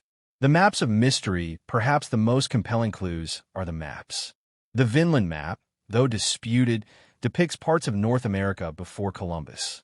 The Pyrie Reis map, created by an Ottoman admiral in 1513, shows startlingly accurate coastlines of South America and Antarctica. Some scholars suggest these maps were based on earlier sources that could date back to medieval or even Templar explorers. If the Templars did reach the Americas, they would have needed maps to return. Could fragments of such knowledge have filtered into later cartography, hidden within the guarded archives of secret societies? Skepticism and possibility. Mainstream historians dismiss most of these claims as legend, misinterpretation, or outright hoax. They argue the Newport Tower is colonial, the Westford Knight an accidental carving, Oak Island a product of natural and human coincidence. But the cumulative weight of mysteries invites curiosity. Even if the Templars themselves did not cross, the idea resonates because it explains their vanishing fleet. It transforms disappearance into discovery, failure into mission. Instead of crushed heretics, the Templars become pioneers, bearers of a hidden covenant to a new world. A legacy in the new world, if true, the implications are profound. The Templars' flight from Europe would not have been retreat, but rebirth, planting seeds of their legacy in lands beyond the grasp of pope and king. Their influence might ripple forward, shaping the secret societies of colonial America, embedding symbols into the nation's founding myths, and ensuring that their shadow extends even to the present. Even if not true in fact, the story is true in influence. The myth of Templars in America has inspired explorers, novelists, and treasure hunters for centuries.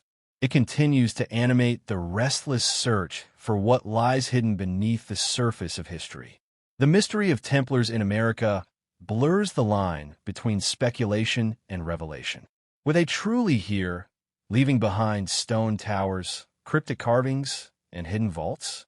Or is the idea itself the treasure, a story that insists history holds more than we are told?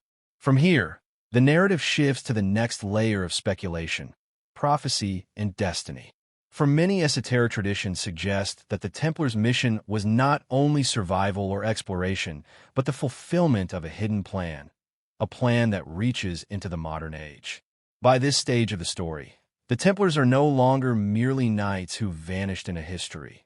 They're guardians of secrets, builders of vaults, and perhaps even voyagers to the New World. But some traditions go further. They suggest the Templars were guided not just by circumstance, but by prophecy. Their actions, their survival, and even their disappearance may have been part of a greater design, a hidden plan stretching across centuries.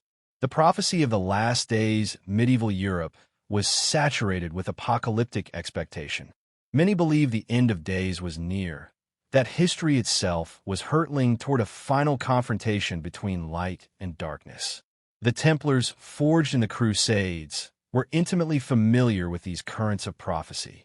They were not merely warriors, but monks steeped in biblical symbolism. Some chronicles hint that the order saw itself as preparing for a great unveiling, a future moment when suppressed truths and hidden relics would return.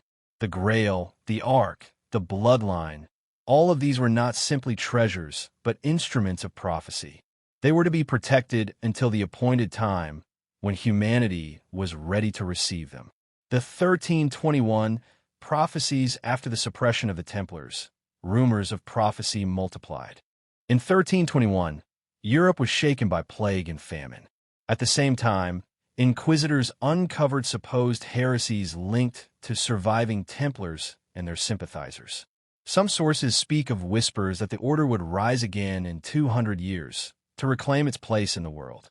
This curious number, 200 years, appears again in later writings.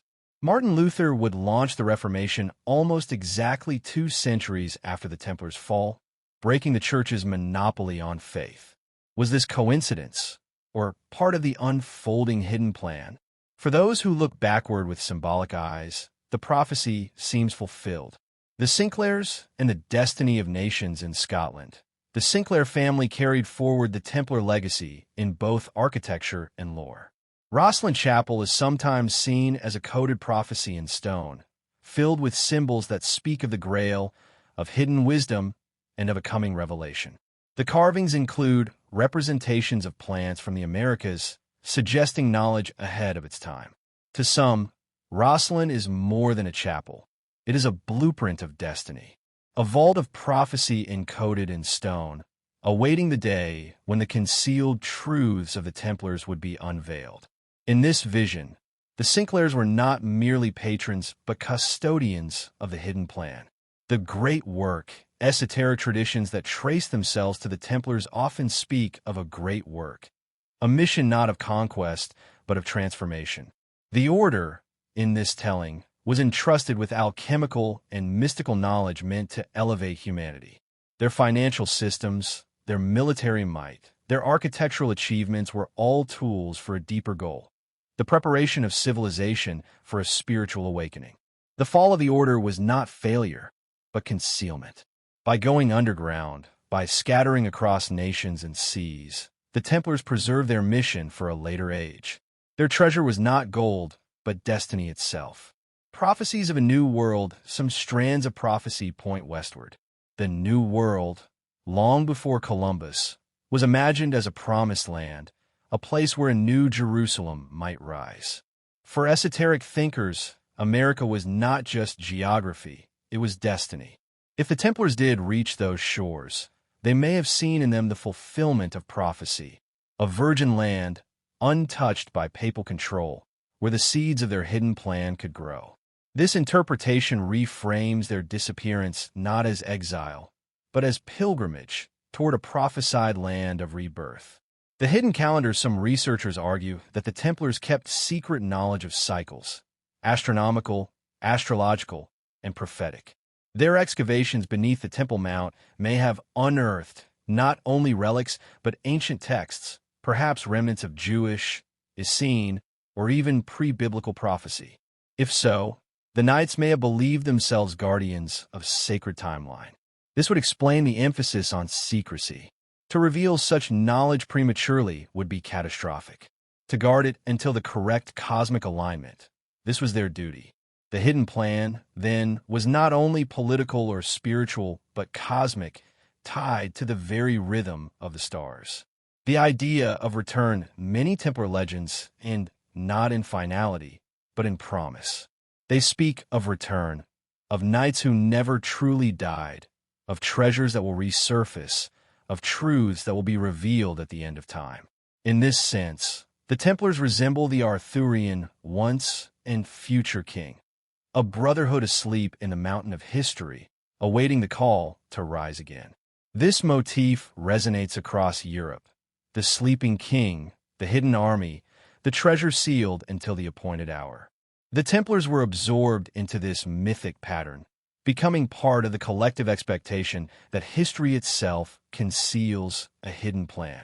The power of prophecy, whether one believes these prophecies to be genuine, symbolic, or invented after the fact, their power is undeniable. They transform the Templars from a medieval order into a timeless force.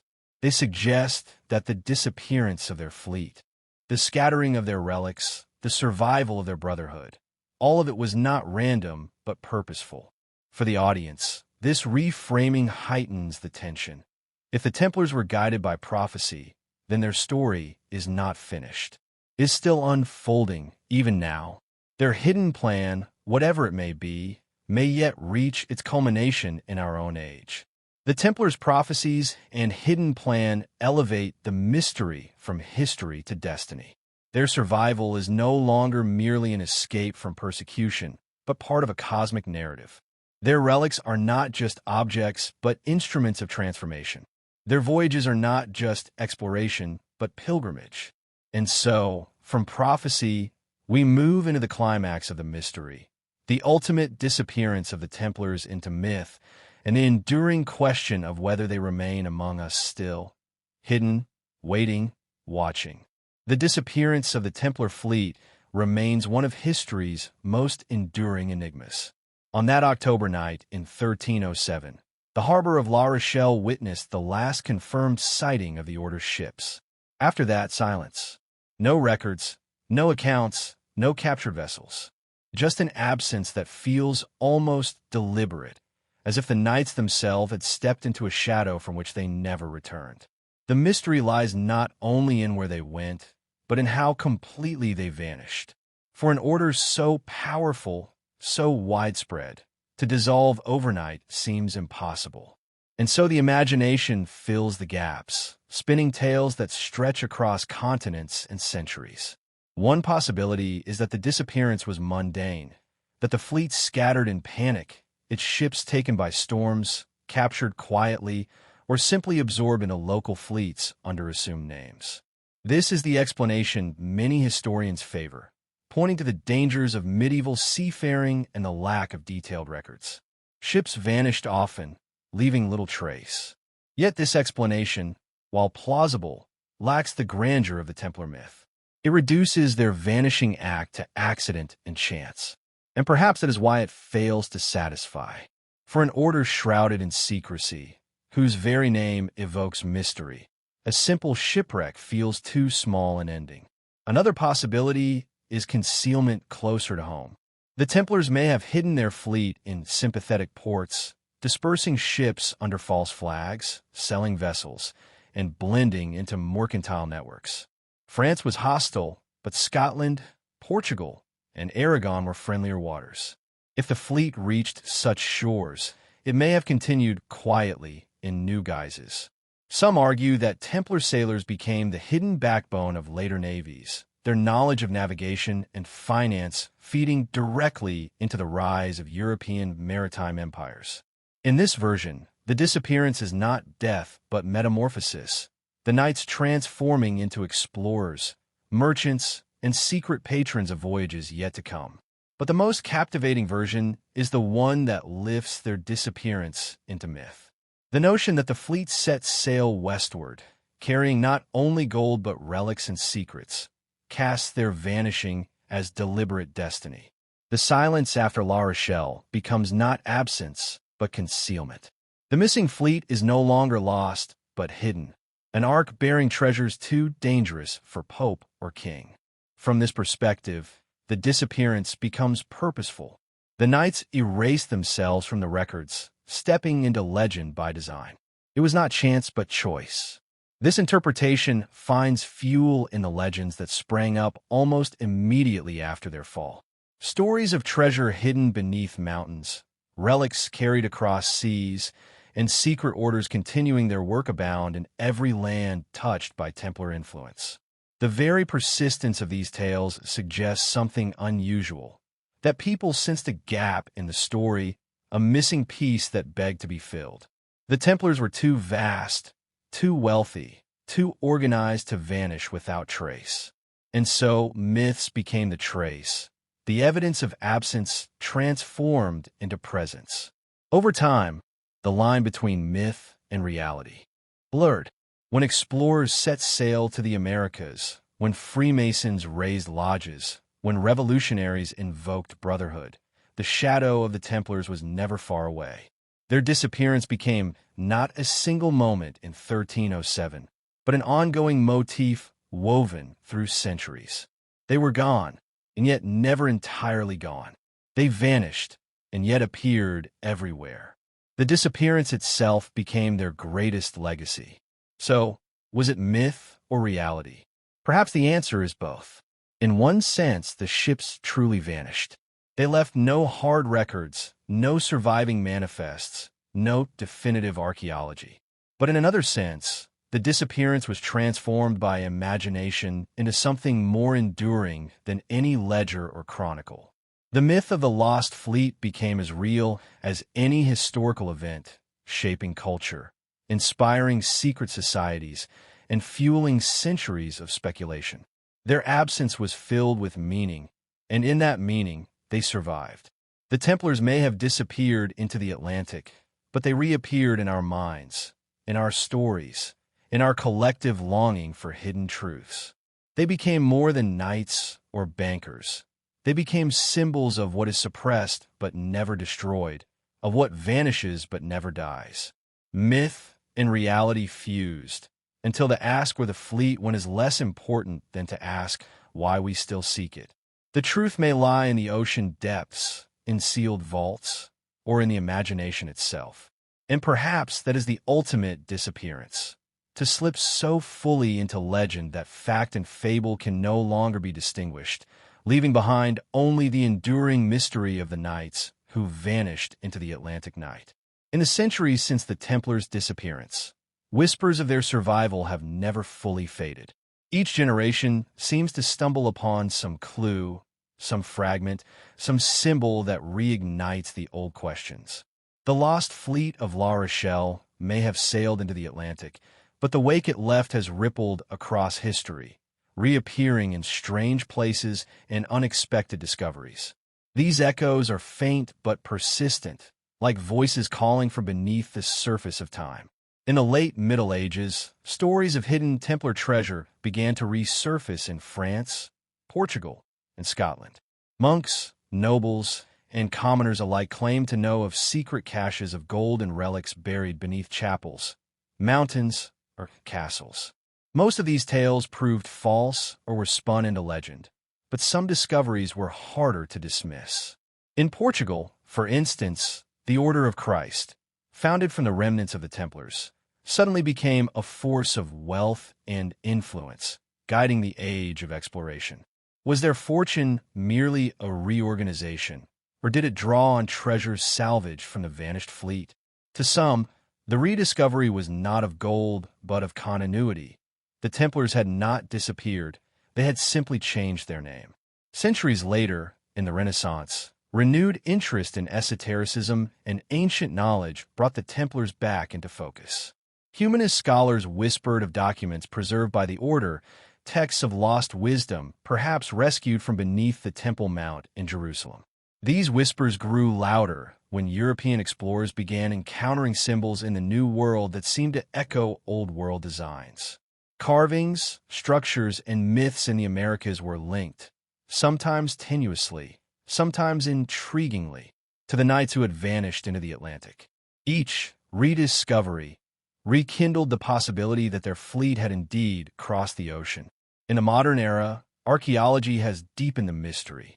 Stone structures like the Newport Tower in Rhode Island, petroglyphs in Massachusetts, and the endless enigma of Oak Island have all been tied, fairly or not, to the Templars. Each site seems to carry echoes of medieval presence. Crosses etched into rock, architectural designs reminiscent of European models, fragments of parchment found deep underground. None of this evidence is definitive, but together it forms a mosaic of possibility. Skeptics see coincidences and overactive imaginations. Believers see confirmation that the fleet did not vanish, but left scattered traces along distant shores. The rediscoveries are not limited to stone and earth. In dusty archives, old maps and manuscripts occasionally emerge that hint at lost knowledge. The Pyrie Reis map, with its strikingly accurate depiction of coastlines supposedly unknown in the early 16th century, is often cited as a copy of earlier charts, perhaps Templar in origin. Other maps, preserved in fragments, appear to show outlines of lands across the Atlantic well before Columbus. Each discovery adds weight to the idea that the missing fleet carried not only treasure but cartographic knowledge that later explorers relied upon. Beyond archaeology and documents, the Templars have reappeared in the realm of secret societies. Freemasonry, Rosicrucianism, and a host of esoteric brotherhoods trace, or at least claim, a lineage back to the order. Symbols like the double-headed eagle, the Red Cross, and the emphasis on hidden wisdom suggest a continuity of ideas, if not of institutions. In this sense, the rediscovery of the Templars is not about finding ships or treasure, but about realizing that their influence never left, that it was simply transmuted, passed down in coded rituals and symbolic architecture. Every lodge, every chapel bearing their mark, is a rediscovery of a presence that refuses to die. Popular culture has also played its part in resurrecting the fleet. From novels and films to documentaries and video games, the Templars are constantly rediscovered in the imagination of the modern world. Each retelling blurs the line between fact and fiction, reinforcing the sense that their mystery is alive. When treasure hunters dig on Oak Island, when researchers scan the Newport Tower, or when historians debate the authenticity of medieval maps, they're not just searching for evidence. They're participating in the rediscovery of a myth that has become larger than life. Sometimes rediscovery takes a more intimate form. Families in remote corners of Europe and the Americas preserve oral traditions that claim descent from knights who fled persecution. Stories passed from generation to generation speak of ancestors who arrived in strange ships, bearing crosses and secret knowledge, who blended into local communities. These tales, often dismissed as folklore, are themselves echoes, living memories of the Order's survival, retold around firesides and in hushed voices.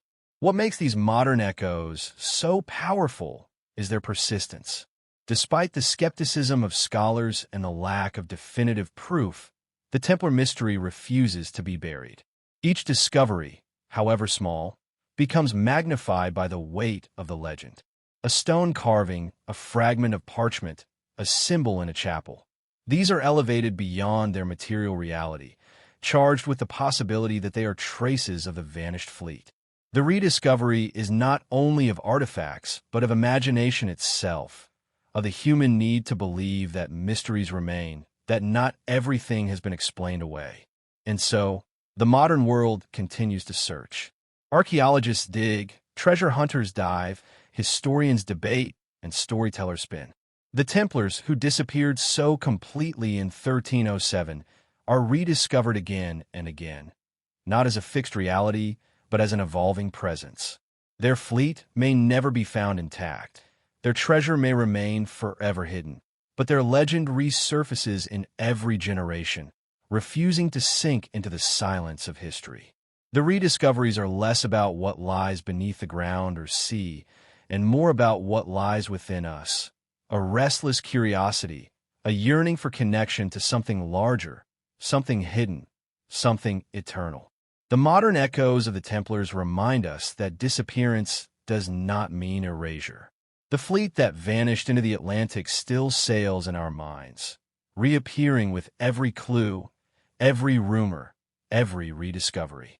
And perhaps that is the greatest treasure of all, not gold or relics, but the unquenchable mystery that keeps us searching century after century. The story of the Lost Templar Fleet is not just a historical puzzle. It is a mirror held up to our fascination with mystery itself. On that fateful night in October 1307, when the king's men closed in and the order was declared an enemy of Christendom, the Templars seemed finished. Yet their ships slipped into the Atlantic, and, with them, an entire legacy vanished from the written record. That silence has echoed ever since, louder than any chronicle or archive. What became of those ships, those men, that treasure? The answers have eluded every generation, and perhaps that is why the mystery endures. The mainstream historian sees the story as a tale of persecution and collapse. To them, the Templar fleet is a footnote, a detail lost to the chaos of the 14th century. Ships were seized, destroyed, or repurposed. The knights who escaped were absorbed into other orders, their relics scattered, their wealth confiscated. In this view, the disappearance is no mystery at all, merely the natural outcome of a ruthless campaign by a king and a pope determined to erase a threat. But even the most rational accounts cannot fully explain the blankness in the record. For an order that prided itself on precision, on accounting, on meticulous order, the sudden disappearance feels too total, too absolute. And so the imagination takes over, weaving its own narratives to fill the silence. Some see the Templars reaching Scotland, where they fought at Bannockburn and preserved their brotherhood in the shadows. Others picture them in Portugal, guiding the age of exploration with knowledge salvaged from Jerusalem. Still others imagine them venturing westward, carrying relics and maps into the New World, planting the seeds of a hidden legacy that still whispers in the myths of America.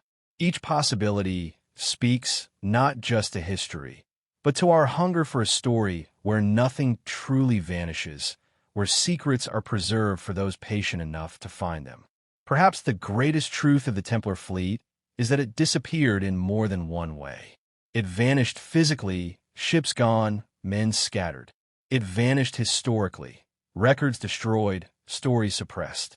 And it vanished symbolically, slipping from the realm of fact into the realm of myth, where it became even more powerful. In that transformation lies its endurance. The Lost Fleet has become a vessel for our dreams and fears, our longing for hidden truths, our suspicion that history is never as simple as the textbooks claim. There is a reason that every discovery, a carving in stone, a tower by the sea, a vault beneath an island, stirs such excitement. We're not just searching for ships. We're searching for connection to a past that feels larger than life. The Templars embody the tension between light and shadow, faith and power, secrecy and revelation. Their fleet is a symbol of what escapes control, of what eludes authority, of what slips through the cracks of empire and church. It reminds us that even the most powerful institutions cannot erase everything, that some stories will always survive in whispers and symbols. And maybe that is the real treasure of the Lost Fleet. Not gold, not relics, not even the Grail, but the mystery itself. For in mystery, we find wonder. In unanswered questions, we find freedom. The Templars may have disappeared, but in doing so they ensured they would never be forgotten. Their ships sail still, not on the waters of the Atlantic, but on the tides of imagination. They cross not oceans now, but centuries, carrying with them the allure of the unknown. As we close this exploration, the choice remains with each of us. Do we believe the Templars vanished into obscurity, broken and forgotten? Or do we allow ourselves to imagine that they succeeded in escaping, carrying their secrets into distant lands, waiting for the day when their hidden plan would unfold? History offers fragments, but no final answers. The rest lies in the realm of possibility. And perhaps that is exactly where the Templars would want it to remain. For the truth of the Lost Fleet may be less important than the mystery it leaves behind.